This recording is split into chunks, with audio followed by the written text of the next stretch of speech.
The 0-1 Bishop McGann-Mercy Monarchs trotted on to their own Harold T. Murray Memorial Field last Thursday, looking to snap a 10-game losing streak. Their opponents were the 0-1 Center Moriches Red Devils. It was a homecoming of sorts for Center Moriches coach Steve Fiella, a former Mercy player and coach.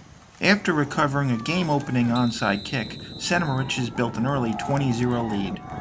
After Chris DeCristo ran the ball in from 4 yards out, Miles Bell took a toss around the left end, broke a couple of tackles, and scored from 15 yards. DeCristo, a senior quarterback who had played for Mercy's junior varsity team as a freshman, showed his elusiveness on this 65-yard run that led to the end zone. Mercy had a reply before the first quarter ended, though. Pat Stepnoski found a wide-open Keith Schroer down the right side for a 75-yard connection. A game of big plays had more of them. Bell burst through a hole up the middle for a 62-yard touchdown run in the second quarter.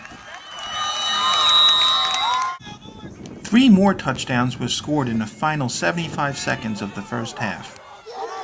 First, Stepnoski pulled in this 29-yard pass from Schroer.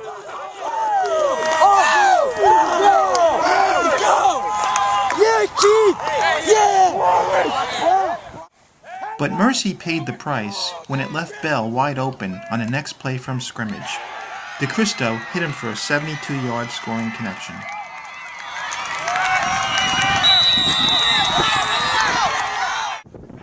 This out pass, intended for Henry Reed, never got to him as Jeff Foster jumped in the way and took the ball back 85 yards.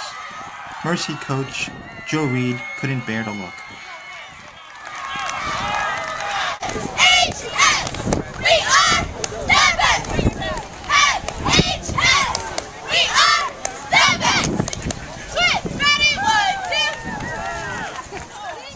Connor Murphy, a 6'3", 285-pound lineman, gave Center Moriches a 46-12 lead with this run.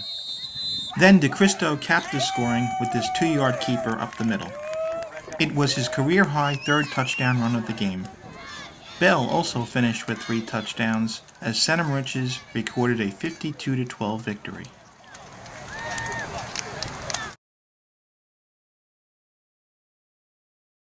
Does it feel strange to come back to your old school where you played and coached against it? It definitely feels strange. You know, we're always happy when we get this game at Mercy because not only myself but 2 of my staff members played, coached, and graduated from here.